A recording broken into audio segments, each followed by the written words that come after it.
Buenos días hermanos, es un placer volver a vernos y seguimos estudiando el libro de los Proverbios. Antes de comenzar en este día, en el Proverbio capítulo 14, les invito a que oremos y busquemos la dirección del Señor para que Él hable en nuestras vidas y se glorifique en nosotros. Padre bueno que estás en los cielos, exaltamos tu nombre en esta hora y te damos las gracias por este día. Gracias Señor por tus bendiciones innumerables. Gracias por la bendición de poder estudiar tu palabra juntos. Yo te pido, Señor, que el poder de tu palabra pueda, Señor, guiar los corazones y llevarlos al conocimiento de tu verdad y también a la madurez que tú quieres de cada uno de nosotros. Pedimos esto en el nombre precioso y único de Cristo Jesús. Amén. Estamos en el Proverbio capítulo 14. Bueno, usted se ha fijado a veces mientras maneja o mientras va en un auto, cómo hay continuamente señales de peligro al lado de la carretera. Las señales de peligro tienen dos mensajes. Uno es el peligro y el segundo es lo que tenemos que hacer con referencia a tal peligro o por motivo de tal peligro. Entonces, el libro de Proverbios está lleno de señales de peligro. Señales que nos dicen que hay cosas de las cuales tenemos que cuidarnos. En el capítulo anterior hablábamos de ellas como lagunas o podemos decir como pantanos en los cuales podemos hundirnos. En el día de hoy vamos a ver algunas de esas cosas que pueden afectarnos, que son sumamente peligrosas para nuestras almas, al punto de apartarnos de nuestra fe. Bueno, vamos a ver estas señales de peligro del capítulo 14 del libro de los Proverbios en este día. Estamos en Proverbios y obviamente no vamos a leer todos los versos, pero sí vamos a leer algunos versos que consideramos más importantes para nuestro estudio. Pero yo recomiendo que usted lea todo el capítulo con detenimiento y que usted pueda comparar los versos de este capítulo con otros versos de la palabra del Señor y así usted va a tener un conocimiento completo de lo que el autor quiso decir. Si vamos al verso 15 y 16, dice: el simple todo lo cree, mas el avisado mira bien sus pasos. El sabio teme y se aparta del mal, mas el insensato se muestra insolente y confiado. La primera señal de peligro es la simpleza. ¿Qué es la simpleza? Bueno, en la Biblia los simples son aquellas personas que son ingenuas. Pudiéramos llamarlo la ingenuidad, por usar una palabra sinónimo. Es la persona que cree todo lo que se le dice. Que cualquier cosa que se diga, esa persona lo cree y lo toma muy en serio. Por ejemplo, si se dice que un meteorito está cerca de la Tierra, esa persona es la que enseguida cae en un estado de pánico y depresión porque piensa que el meteorito va a acabar con la Tierra. Es la persona que se le dice que, bueno, si se toma esto, una persona cualquiera de la calle le dice, tómate esto y te vas a curar enseguida se lo toma. Y si 40 personas se lo dicen, 40 cosas se toman. Esa es la persona simple. Bueno, la simpleza es muy peligrosa porque nos puede acabar con nosotros. El diablo es mentiroso, el diablo usa la mentira para engañar. Entonces, el simple es la víctima del engaño, es el que cae en las trampas del diablo, el ser engañado continuamente con muchas cosas. Y esto se aplica a todas las áreas de la vida del hombre, del ser humano. Por ejemplo, en el área espiritual, el simple es aquel que escucha todo lo que se le dice y que lo cree. Y si tú escuchas y tú crees todo lo que se dice en todos los lugares, entonces, en primer lugar, tú vas a estar confundido porque muchas cosas diferentes se dicen en lugares diferentes. Y en segundo lugar, tú no vas a tener un criterio propio. Y esto va a traer dudas a tu vida. Bueno, ¿qué hacer entonces? Para eso tenemos la palabra de Dios. Si vamos a Mateo capítulo 7, versículo 15, el Señor Jesucristo nos dio el aviso de que habían falsos profetas. Un poco después, primera de Juan capítulo 4, versículo 1, el apóstol Juan nos avisa de estos falsos profetas y en Gálatas 1:8 el apóstol Pablo nos llama la atención y dice que no creamos a todo espíritu. Entonces, tenemos que ser sumamente cuidadosos de lo que nosotros escuchamos y no creer todas las cosas, porque si creemos todas las cosas nos hacemos simples y los simples son la víctima diablo. Ahora, en el área física, Hay personas que están siguiendo consejos y remedios de mucha gente y algunos de esos remedios pues le ha llevado en realidad a la muerte. En el área financiera, usted entra por un banco y enseguida te están ofreciendo cuánta tarjeta de crédito existe y cuánto programa existe para beneficio del banco y te lo pintan como lo mejor del mundo, pero en realidad este no es el caso. Los simples son los que caen en las trampas de las otras personas, son confundidas por las otras personas. En el área paternal, los consejeros están aconsejando a los padres, deja que tu hijo haga lo que quiera. Tu trabajo es solamente apoyar a tu hijo en la decisión que él tome. Eso no es lo que la palabra de Dios nos dice. La palabra de Dios nos dice que los padres están para enseñar, para disciplinar, para corregir a sus hijos y para amar a sus hijos y guiarles en la palabra del Señor. Entonces hay que tener mucho cuidado porque parece que en cada área de nuestra vida hay personas que van a tratar de engañarte y los simples son aquellos que caen en esas mentiras. Revisa todas las cosas que tú escuchas, compáralas con la palabra de Dios y no creas todo lo que se te dice, sino solamente aquello que la palabra de Dios aprueba o que viene de la palabra de Dios. La ira es la segunda señal de peligro que encontramos en la vida. La ira es sumamente peligrosa. En el libro de Proverbios, capítulo 17, capítulo 14, verso 17, dice, el que fácilmente se enoja hará locuras, y el hombre perverso será aborrecido. Si vamos un poquito después al verso 29 del capítulo 14, dice, el que tarda en airarse es grande de entendimiento, mas el que es impaciente de espíritu enaltece la necedad. Bueno, la ira es una reacción normal, es una reacción común del ser humano. Es natural y normal que usted se enoje por ciertas situaciones. En realidad son 4 las situaciones básicas que causan la ira. Por ejemplo, el dolor, la frustración, el temor y la injusticia. Estas 4 producen ira en nosotros. Pero, ¿qué hacemos cuando nos enojamos?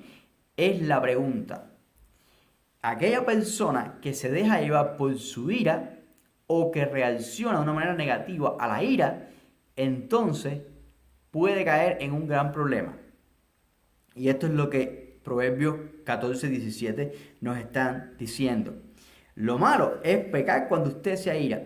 La ira puede hacer que usted pierda totalmente el control y que usted tome decisiones, que usted diga cosas que usted no quería decir, pero las dijo porque estaba bajo un estado de ira. Y esas cosas que se dicen bajo un estado de ira son las cosas más hirientes, son las cosas que rompen relaciones, que han roto matrimonios, que han roto relaciones entre de los padres con los hijos. Todo porque se dijo en un momento de ira y no se supo controlar la ira en el momento.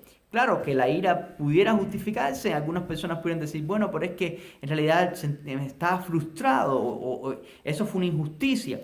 Entendemos, todas esas son causas legítimas para que la persona llegue a un estado de ira, pero no hay nada que justifique nuestra mala conducta ante la ira. ¿Cuándo la ira está fuera de control? Bueno, la ira puede estar fuera de control cuando se prolonga. Es decir, cuando usted está en ese estado de ira por un largo periodo de tiempo y esa ira no sale de usted. ¿Qué hacer si usted sabe o se da cuenta que usted está siendo dominado por la ira?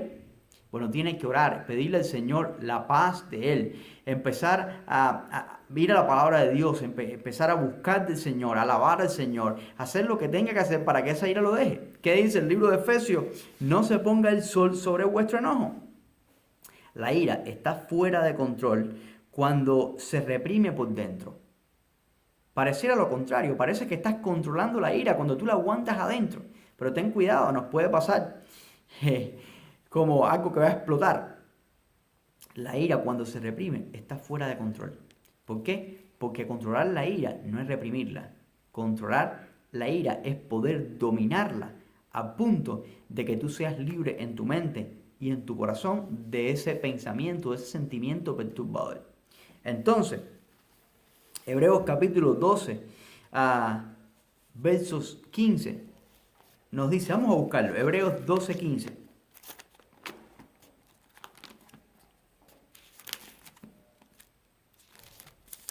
Espero que usted tenga su Biblia en mano para estudiar la palabra de Dios en este día.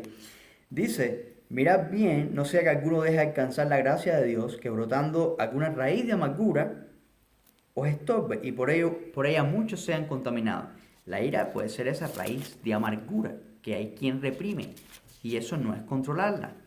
Eso es ser dominado por la ira si la guardamos dentro y si controla nuestra vida y controla nuestros pensamientos. Bueno, la ira fuera de control también es aquella ira que explota cuando ofendemos a las personas, cuando decimos algo que no hubiéramos querido decir, cuando gritamos, cuando insultamos, cuando hacemos sentir mal a las otras personas, y algunos pudieran hasta agredir bajo un estado de ira. Entonces, querido hermano, ¿qué hacer en este caso? ¿Qué hacer cuando la ira nos puede sacar de límite, nos puede poner fuera de control? Lo primero que la palabra de Dios nos dice claramente es limitar las palabras. Limite sus palabras. Todo hombre sea pronto para oír, tardo para irar, tardo para hablar, tardo para irarse. Limite sus palabras. Controle sus palabras. Lo segundo, encomiéndese a Dios y ore por la persona que le causó la ira. Es increíble cómo usted va a salir de ese sentimiento de ira cuando usted empieza a orar por esa persona que le ha causado la ira. Dios pone paz, Dios pone en su corazón benignidad para con esa persona y no venganza. Y evite reunirse con personas iracundas. Proverbios 22-24 nos alienta a no reunirnos, a no tomar consejo con aquellas personas que son iracundas. ¿Quién es una persona iracunda? Es una persona que es dominada por la ira. Una persona que la ira ha tomado control de ella. A veces hay personas que reprimen la ira que tienen en su vida, a veces desde niños, por cosas que han pasado, por relaciones con sus padres, y guardan esa ira dentro de ellos, y esa ira se manifiesta y se expresa en la forma en que ellos se relacionan ahora, hasta con sus propios hijos, con la forma en que ellos se relacionan con otras personas.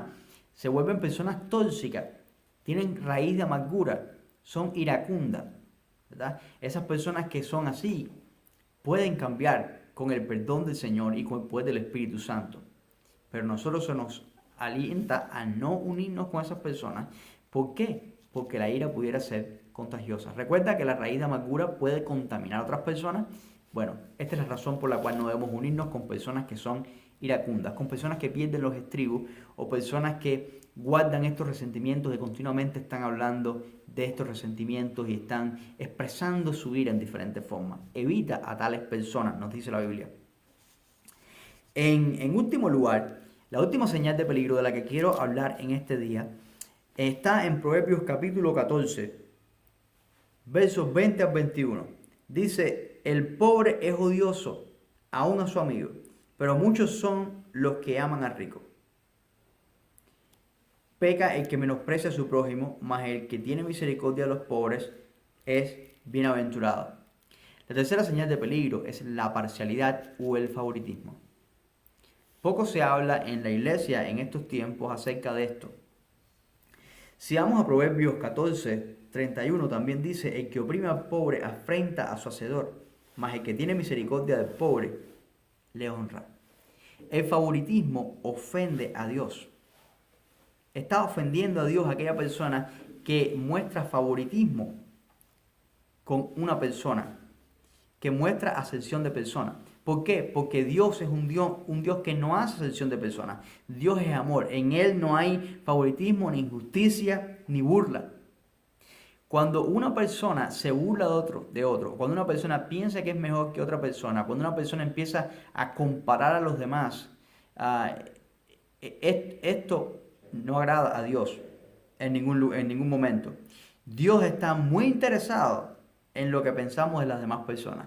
¿Sí? Cuando tratamos a todos por igual, no solo Dios se goza, sino que estamos representando a Dios como sus hijos. Nos parecemos a Dios cuando tratamos a todas las personas por igual. Cuando saludo de la misma manera a una persona pobre que a una persona rica.